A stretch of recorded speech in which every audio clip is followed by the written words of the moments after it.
अस्सलाम वालेकुम my YouTube family, कैसे हैं आप? उम्मीद है ठीक होंगे, खुश रहें, आबाद रहें। अल्लाह ताला आप सबको अपने हिफ्ज़ व अमान में रखे।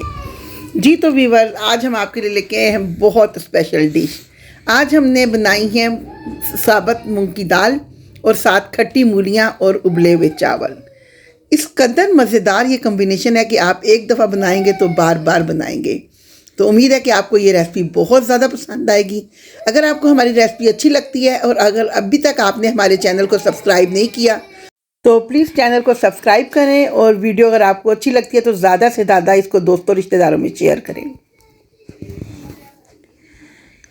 बिस्मिल्लाहिर्रहमानिर्रहीम। शुरू अल्लाह का नाम लेके जो नहायत मेहरबान और रहम करने वाला है। जी तो व्यूअर्स, यहाँ पे हमने ली है साबुत दाल मूंग। ये जो बारीक वाली दाल होती है ये देसी होती है और इसका जायका बहुत अच्छा बनता है।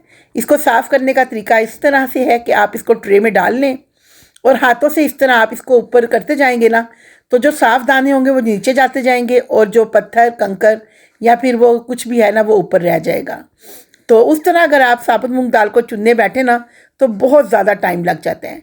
इस तरह हाथों की मदद से आप दाल को ऊपर ऊपर करेंगे ना तो आपकी दाल बहुत जल्दी साफ़ हो जाएगी। तो यहाँ पे हमने इस तरीके से आपको दाल साफ़ करने का तरीका बताया है। जब दाल साफ़ हो जाए तो जो साफ़ की हुई है वो आप बाउल में निकालते जाएं और उसी प्रोसीजर से दोबारा से आप ऊपर से दाल को बाकी भी साफ़ कर लें। तो यहाँ पे तकरीबन मैंने 2.5 पाव दाल ली है और दरअसल मैं लेती हूँ दालें वगैरह मार्ट से। इस बार साबुत जो दाल है ना मूंग की, ये मार्ट की इतनी मुझे अच्छी नहीं लगी तो मैंने मंडी से ली ना। तो जो फिर मंडी की दालें होती हैं आपको पता उसमें तो कचरा बहुत ज़्यादा होता है। तो ये देखें, अब दाल साफ़ कर ली है और ये जितना भी कचरा है ना ये ऊपर रह गया है। ये तिनके वगैरह जो कंकर ये सारे एक साइड पे हमने कर लिए हैं। और इस तरह जो हम पैकेट की दालें लेते हैं वो बिल्कुल साफ़ होती हैं, उनको तो देखना भी नहीं पड़ता ना कि इसमें क्या है क्या नहीं ना। तो लेकिन दाल वो ज़्यादा ज़बरदस्त थी इसलिए हमने ये रिस्क लिया और उसको इतनी ज़्यादा सफाई से इसको साफ़ करना पड़ा ना। तो यहाँ पे हमने दाल धो के तैयार कर ली है और हांडी में पहले से ही हमने पानी डाल दिया है। अब दाल को हमने इसके अंदर डाल दिया है और इसको हमने रख देना है पकने के लिए। सबसे पहले हमने इसमें शामिल कर दिया है तकरीबन 1 टेबलस्पून नमक। इसके बाद यहाँ पे मैं शामिल करूँगी लाल मिर्च का पाउडर जो कि 2 टीस्पून डाला है और ये 1 टेबलस्पून के बराबर बन जाता है ना। तो इसके बाद हल्दी 1/4 टीस्पून के करीब हमने डाल दी है। तो इन चीज़ों को मैंने इसमें मिक्स कर दिया है। इसमें कोई एक्स्ट्रा मसाले नहीं जाते, कोई चीज़ नहीं, ना इसमें टमाटर डलेगा, ना प्याज, ना लहसुन, ना अदरक। सिंपल बस ये 3 चीज़ें डाल के आपकी ये दाल तैयार हो जाएगी। और इसको हमने रख दिया पकने के लिए और जैसे ही इसको बॉयल आया है तो इसका ढक्कन मैंने थोड़ा सा आड़ा कर दिया है। इसको आप हांडी में बनाएं, बहुत ज़बरदस्त ये दाल बन के तैयार होती है। देगची की निस्बत या कुकर की निस्बत ये हांडी में ज़्यादा अच्छी बनती है ना। और उसके बाद इसको मैंने कवर कर दिया है। जब आप इसको कवर कर देंगी तो एक आध दफ़ा आप इसको चेक करें कि आपकी दाल के मतलब इसके ऊपर ना जो होता है दाल के छिलके होते हैं ना, वो जैसे ये पकना शुरू होती है ना छिलके इसके अलहदा हो जाते हैं। तो कुछ लोग तो नहीं उतारते लेकिन मैं इसके छिलके उतार देती हूँ। छिलके उतार के ना दाल का फ्लेवर जो है ना वो बहुत क्रीमी सा हो जाता है, बहुत अच्छी वो बन के तैयार होती है। और यहाँ पे देखें दाल माशाल्लाह काफ़ी ज़्यादा फूल गई है और इसको अभी हम मज़ीद पकने के लिए रख देंगे। तो मैं प्रॉपर आपको पूरा तरीका बता रही हूँ ताकि आप गाइड करें। और ये देखें अब इसके ऊपर इसके छिलके अलहदा होने शुरू हो गए हैं ना। तो इस तरह आप एक ले लें चम्मच सुराखों वाला, जिस तरह ये होता है ना जो पकोड़े वगैरह बनाने के लिए हम लोग यूज़ करते हैं, इस तरह का एक चम्मच लें ताकि इसमें से जब आप साइडों पे जैसे जैसे छिलके आएंगे ना आप इसको हांडी को कवर कर दें। 1 मिनट के लिए आप कवर करेंगे तो साथ ही इसको बॉयल आना शुरू होगा और आप उतारेंगे तो ये छिलके एक साइड पे फिर आए होंगे। जैसे ही आप ढक्कन उठाते हैं ना तो वो कवर हो जाते हैं ना, तो आपने छिलके साथ ही फ़ौरन से उतार लेने हैं। तो इसी तरह करते हुए हम बारी बारी थोड़ी थोड़ी देर के बाद इसको चेक करेंगे और जितने भी छिलके हैं हम सारे यहाँ से उतार लेंगे। ये तकरीबन मुझे 8 से 10 मिनट लगे थे इसको छिलकों को उतारते हुए ना। तो ये देखें ये थोड़े थोड़े करके आते हैं एकदम से। अक्सर दाल ऐसी भी होती है कि जिसके छिलके एकदम से सारे आ जाते हैं और अक्सर जो होता है ना इस तरह थोड़े थोड़े करके ही आते हैं। और ये छिलके आप लाजमी उतारें। आप चेक करेंगे कि छिलके उतारने के बाद आपकी दाल बहुत ज़्यादा मज़ेदार बन के तैयार होती है। अदरवाइज़ ये होता है जब हम छिलके नहीं ना उतारते तो फिर इसके छिलके जो है ना वो मुंह में आते हैं, वो दाल फिर मज़े की नहीं लगती ना। यहाँ पे ये तकरीबन इसके सारे छिलके मैंने उतार के अलहदा कर लिए हैं और दाल को हमने अब रख देना है पकने के लिए। अब दाल यहाँ पे हमारी मज़ीद पकती रहेगी और दाल हमने इतनी पकानी है कि जितना इसका पानी है ना, पानी मैंने इसमें काफ़ी ज़्यादा डाला था। आप देख रहे हैं बड़ी हांडी है और 2.5 पाव सिर्फ इसमें दाल है ना। तो तकरीबन आप इसमें 2.5 लीटर या 3 लीटर के करीब पानी, इससे भी ज़्यादा तकरीबन इसमें डल जाएगा ना। मैंने मेजरमेंट नहीं की थी, मैंने ऐसे ही अंदाजे से हांडी में डाल दिया था। तो आप भी अपनी देगची के हिसाब से आइडिया लगा के ना इस तरह पानी इसमें खुला डलता है, जितना ज़्यादा इसमें पानी डला होगा आपकी दाल उतनी ही ज़्यादा अच्छी बन के तैयार हो जाएगी। अब वक्फे वक्फे से हम इसको चेक कर लेंगे। यहाँ पे दाल हमारी पकना शुरू हो गई है। आप लोग इसकी चेक करें, इसके दाने जो है ना ख़त्म होते जा रहे हैं। तो अब दाल हमारी यहाँ पे ये ना मैश हो रही है। तो इसी तरह इसको पकाती है। इस दाल को पकाने में तकरीबन आपको ना 2 से ढाई घंटे लग जाते हैं। अगर आप प्रेशर देना चाहें तो अलहदा बात है, लेकिन अगर आप खुली दाल पकाएंगे ना तो इसका टेस्ट भी बहुत अच्छा बनेगा। अब यहाँ पे दाल हमारी अच्छी खासी गाढ़ी हो गई है, ये देखें ना इस तरह। लेकिन अभी मज़ीद इसको हमने थोड़ा और गाढ़ा करना है ना।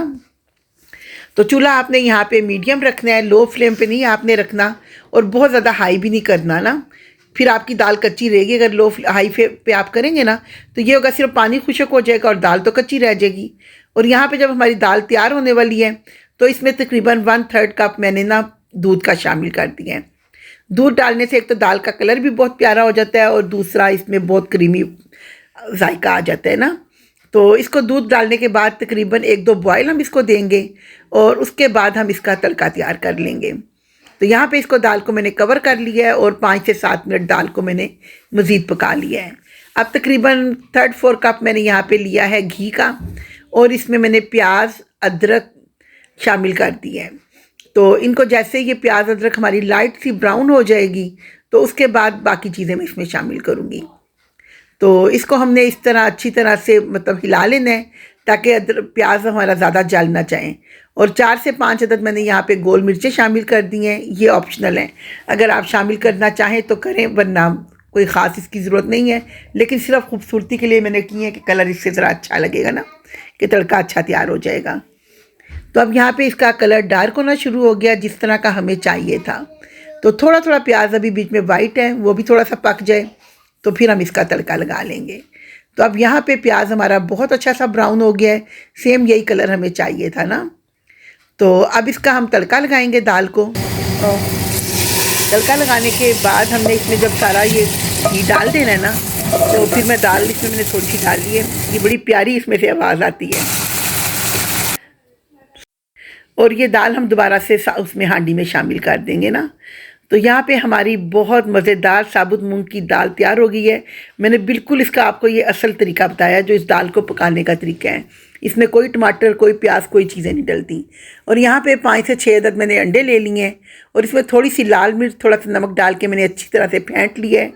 और इसमें घी मैंने शामिल कर लिया है पैन में दोबारा से।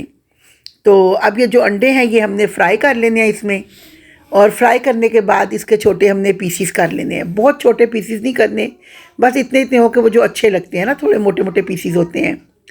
तो अब इस घी में हमने अंडों को पका लेना है अच्छी तरह से। तो इस तरह आप साइड पे अंडे जो पकता जा रहा है उसको साइड पे करते जाएं, और जो कच्चा हिस्सा है वो साइड पे होकर पकता जाएगा। तो इसी तरह हमने यहाँ पे ये सारे अंडे मैंने एक ही दफ़ा डाल लिए थे, और ये हमारे एक ही दफ़ा में बहुत अच्छे बन के तैयार हो गए थे। तो अब ये अंडे हमने डाल देने हैं दाल में। इसकी जगह आप ना यहाँ पे बॉयल अंडे भी शामिल कर सकते हैं।